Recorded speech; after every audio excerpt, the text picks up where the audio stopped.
So guys, episode 3 again. This time it's gonna be Polina's route. Basically I'll again continue from the same choices. And let's see what's gonna happen. Episode 3 on End. The Wolf's Grey Fur will stand. Okay, yeah. Semyon gone missing. Okay, so basically every line that is the same, I usually read it in English when someone says something in Russian, but what I read in previous gameplay of Alisa, I will just skip it.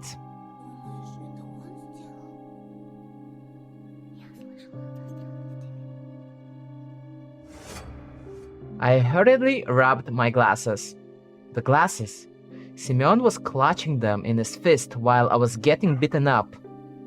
And in just a couple of hours, this lost item was laying on ledge of my window. It was hard to imagine that Sema suddenly got guilty conscience and returned my glasses in such a strange way. I was shocked, but kept walking toward the classroom, accompanied by nasty whispers all around me. That photo still stood before my eyes. Semyon has gone missing. Semyon is gone. His fat fingers will never get to my throat. His signet ring won't smash into my chin. He'll never humiliate me again. Wasn't that what I wished for? On the other hand, did I really wish Semyon to become a murky stain on the notice board?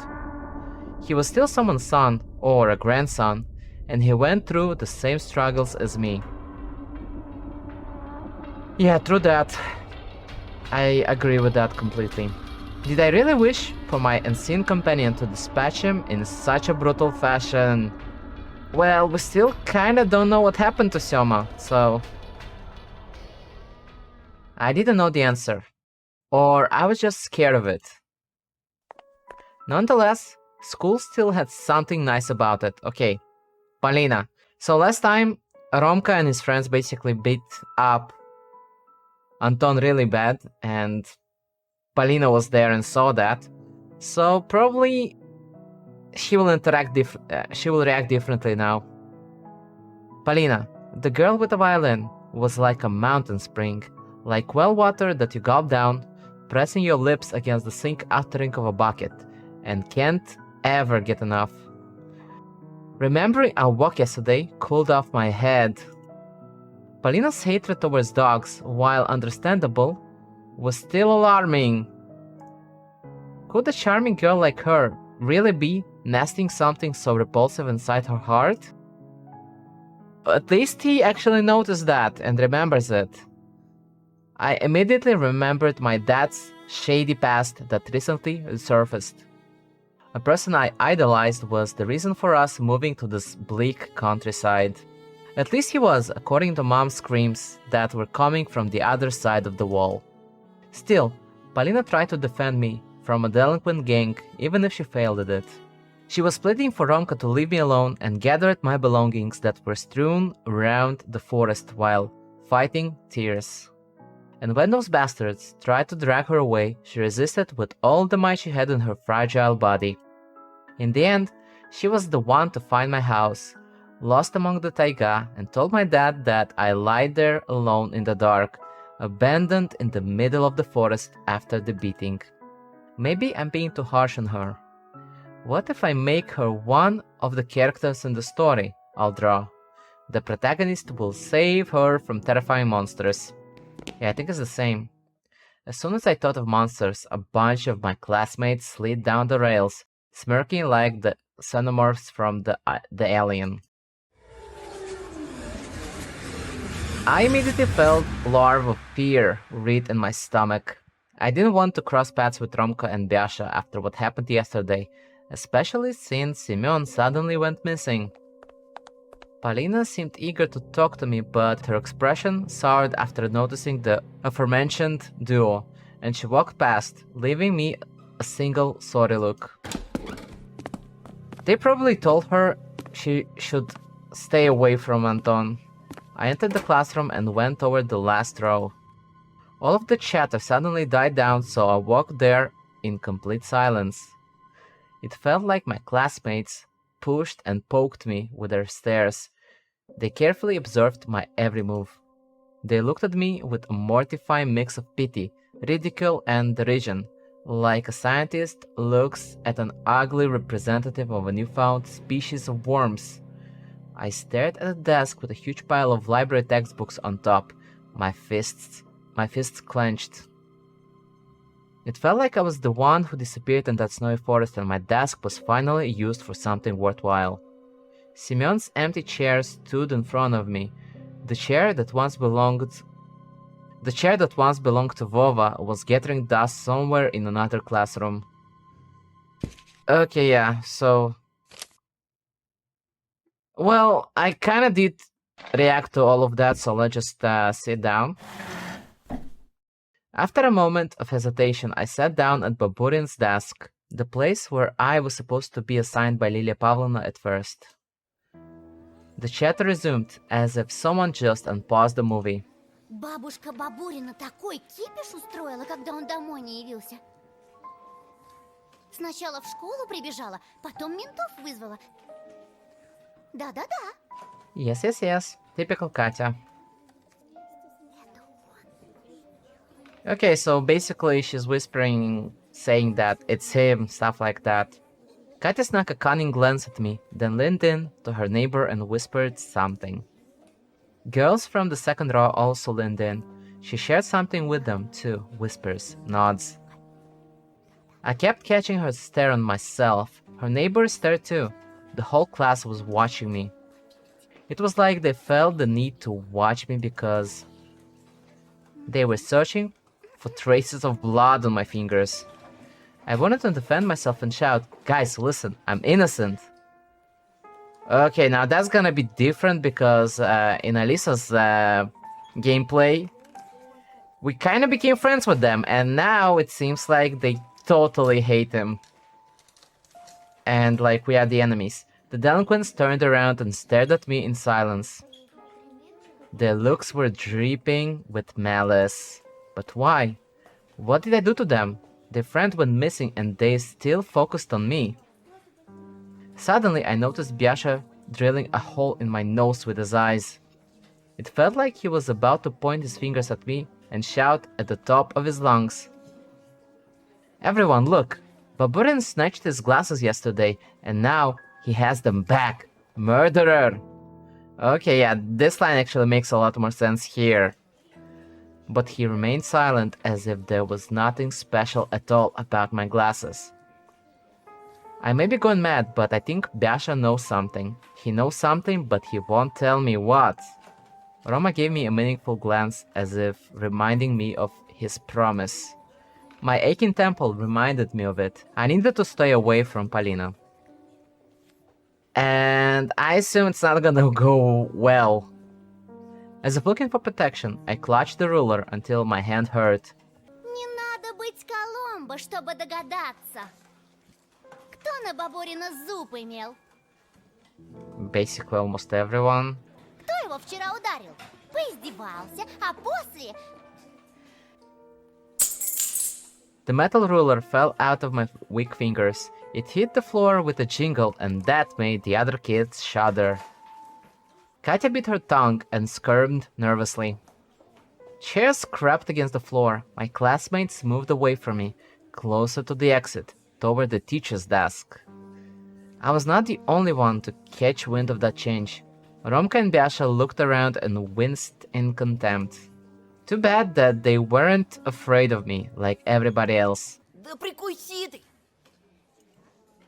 Бабурин, небось, с бабкой посрался и дымил на. Okay, this is the same. Найдется. Найдется, ага. Во враге, со вспоротым брюхом. I gulped. Oh yeah, that scene. I imagined Soma on a snowy blanket, his face, white like a fish belly, split down the middle by the crevice of his mouth, snowflakes falling on his glassy eyes and filling up his throat. See? I could almost hear his condescending tone. "It's all your fault." Wait, what? Okay, I'm kinda confused by the sentence. But why was Semyon the only one get his just desserts for bullying me? Weren't all of them supposed to disappear? Romka, Basha, Katya, along with every laughing onlooker. Okay, yeah, that is different. Dude, you're not supposed to say that. Of course, Semyon did me a favor by disappearing. Thanks to him, my classmates now stared at me in awe. But that was only one side of the coin. What if I'll have to repay that favor soon? The door creaked. Polina entered the classroom. I straightened up in a hurry so she wouldn't see me looking like a scared critter. Polina found me with her eyes, gave me a short nod, and went to her seat. Katya rushed to her neighbors again, like a lab rat that saw a treat, and started whispering, switching her gaze between me and Polina. Messages on pieces of paper started jumping around the classroom.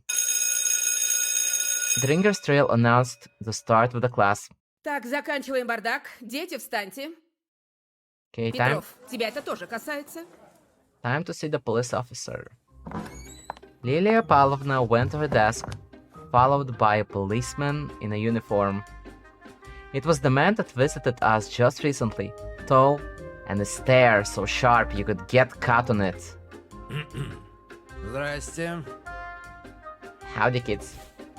Здравствуйте! Садитесь.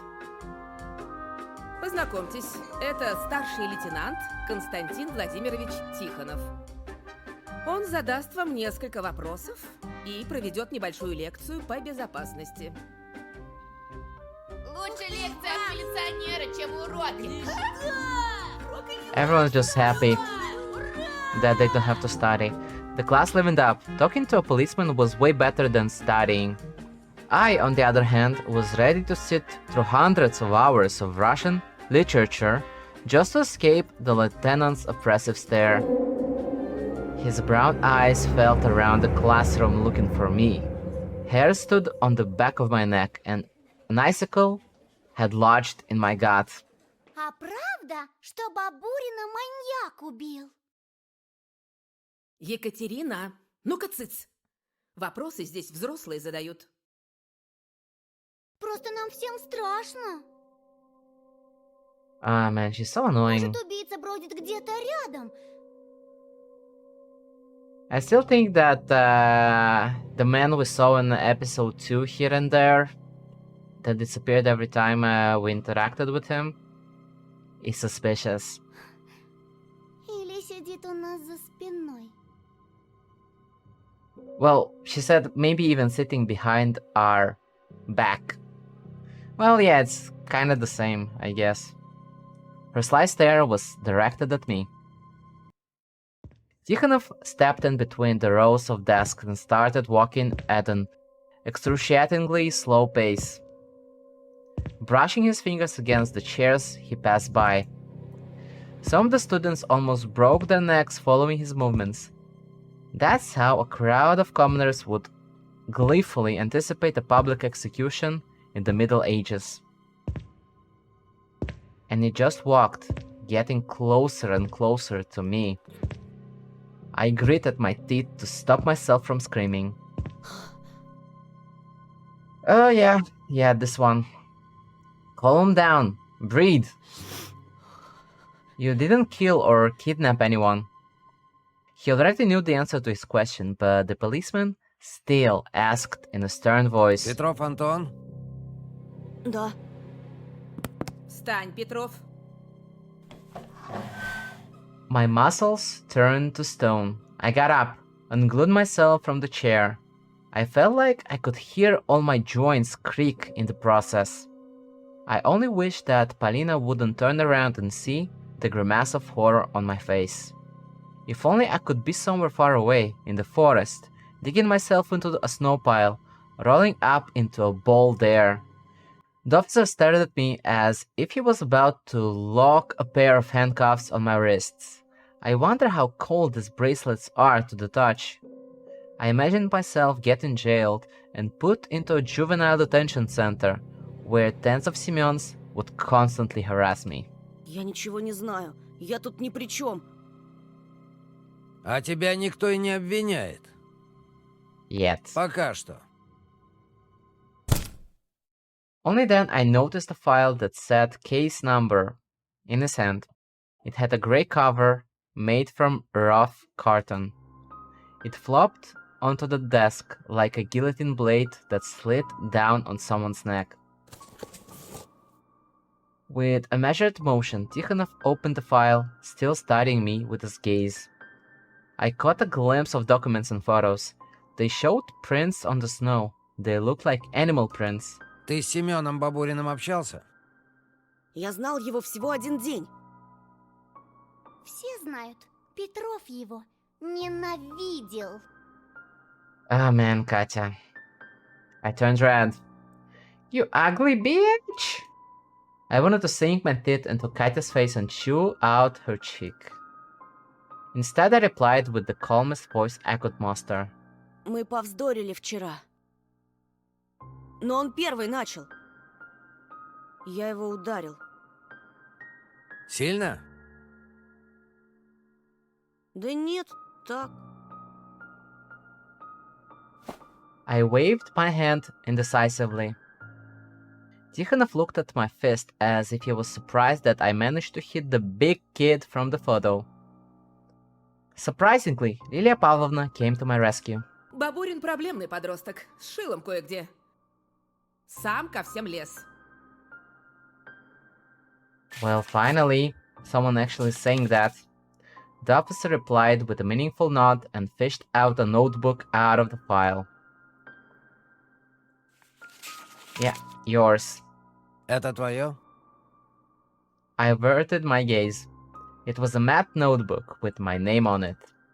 My classmates devoured me greedily with their eyes. It felt like even the writers on the portraits squinted at me in suspicion. Моё. В лесу нашли. Там же тракторист, что снег убирал в последний раз, видел Бабурина. I started blinking in bewilderment. Romka ransacked my school bag. This notebook probably just got lost somewhere in the bushes. The lieutenant knew about the school brawl, but was he aware of the fight in the forest clearing? I had witnesses that could testify to Semyon, and I, walking in different directions after that. I looked toward the boys, hopeful. Yeah, right. Romka, who sat behind Tikhonov, put a finger to his lips. Okay, police officer should probably have seen that. Especially like, shh sound. And when the officer quickly turned around, he pretended to pick on his nose. I deciphered his signal.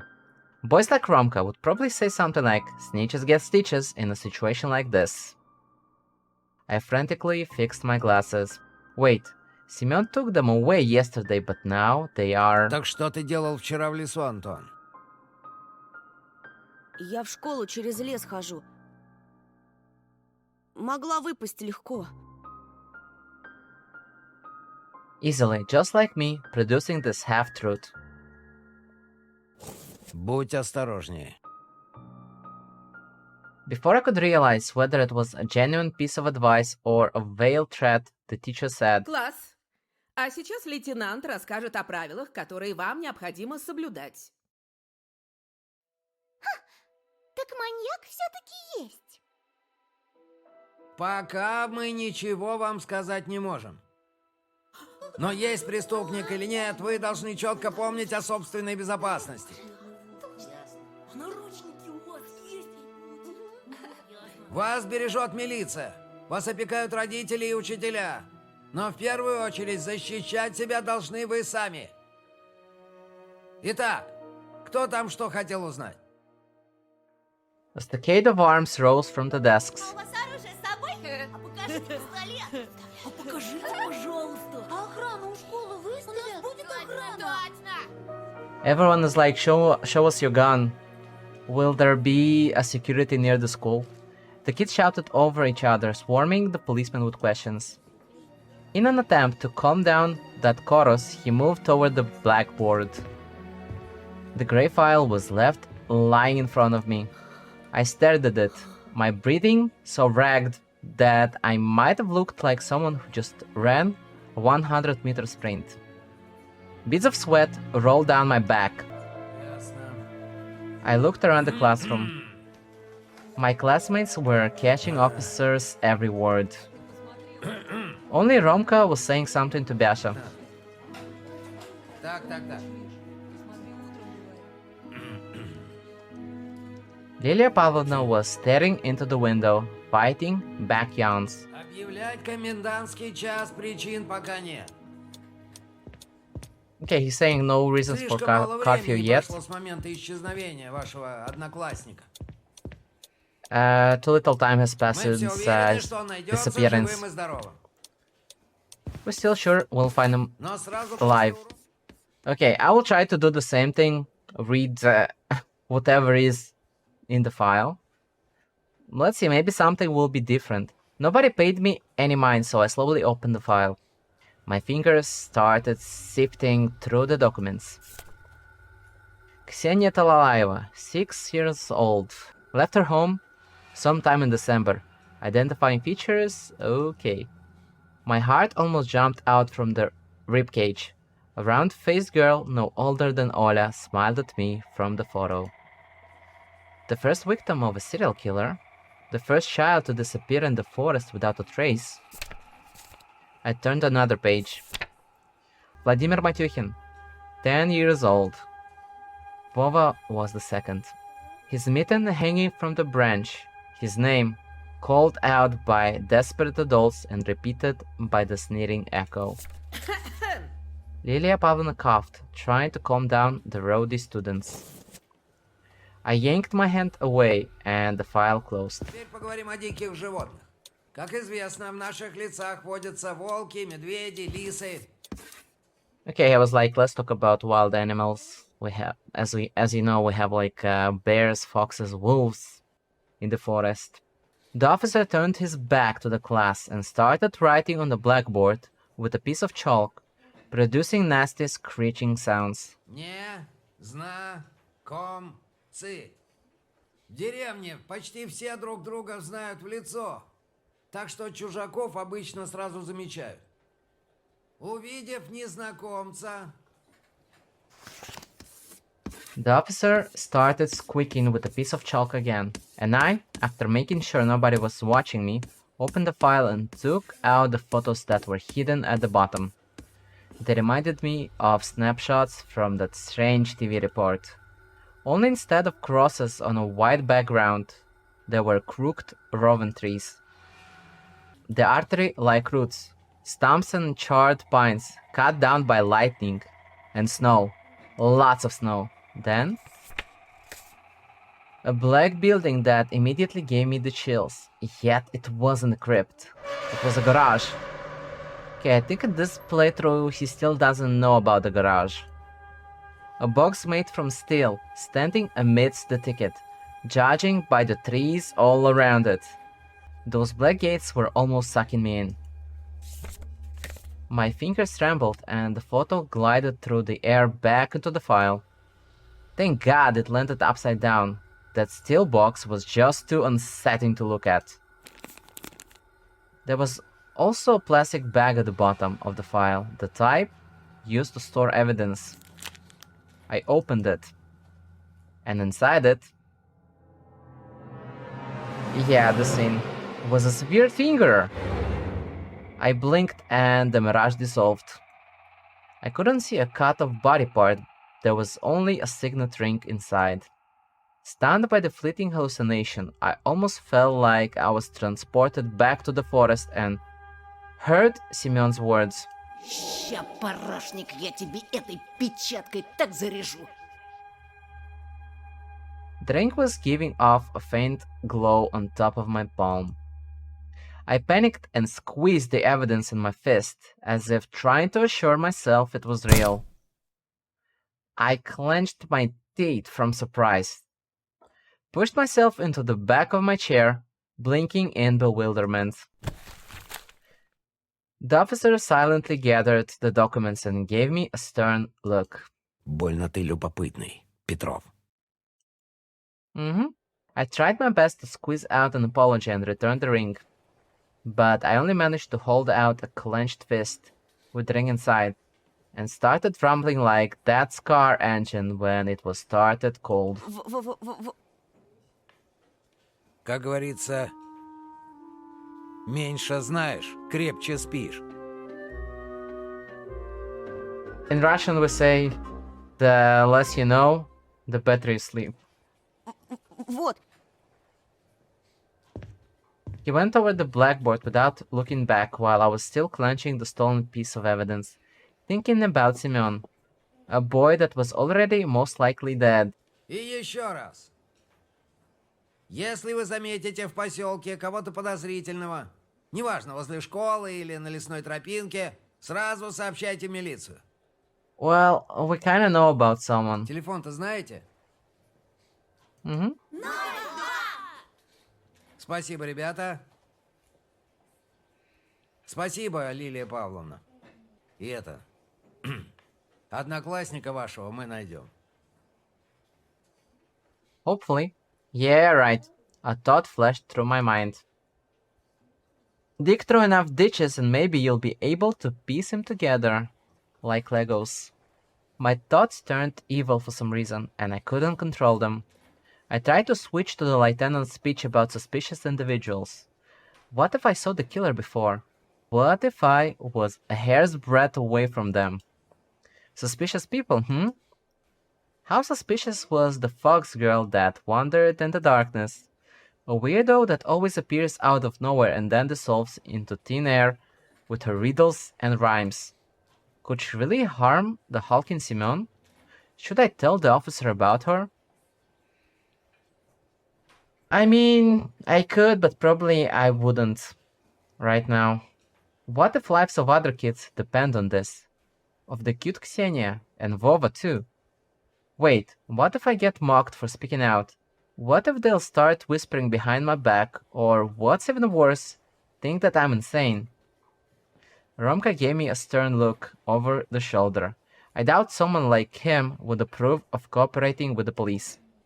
Katya's breath dangled nervously behind the delinquents sitting in front of me.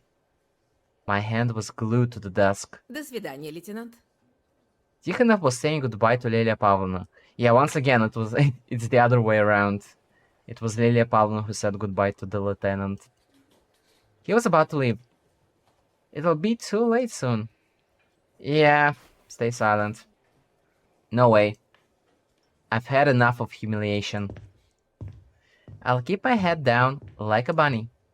I locked my fingers and zipped my mouth. The bell rang. Lilia Pavlovna passed by without looking my way. Polina left after her. My classmates went silent at the same time as if someone muted the sound on the TV. They followed me with their eyes the whole time I was passing between the rows. Judgmental looks. I felt like I was in the scopes of many sniper rifles.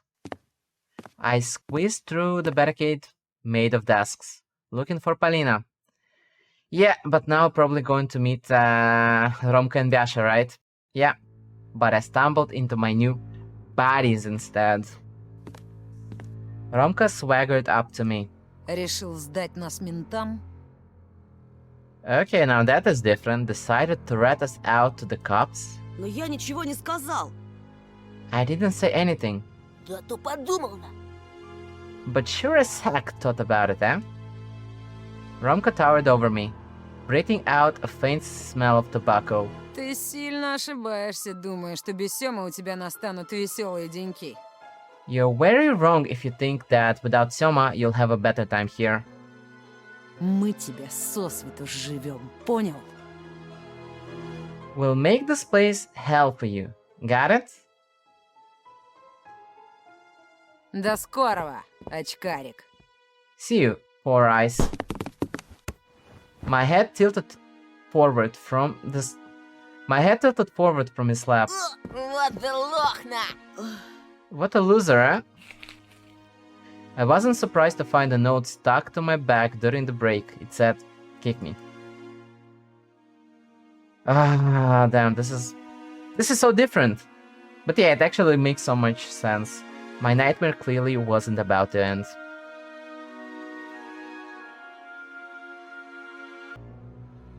It's been okay. So I think I actually okay. Let me check something. Okay, I think I will just finish at the same spot. I think on Alisa's route I finished it here. So hope you enjoyed so far. Take care and see you next time.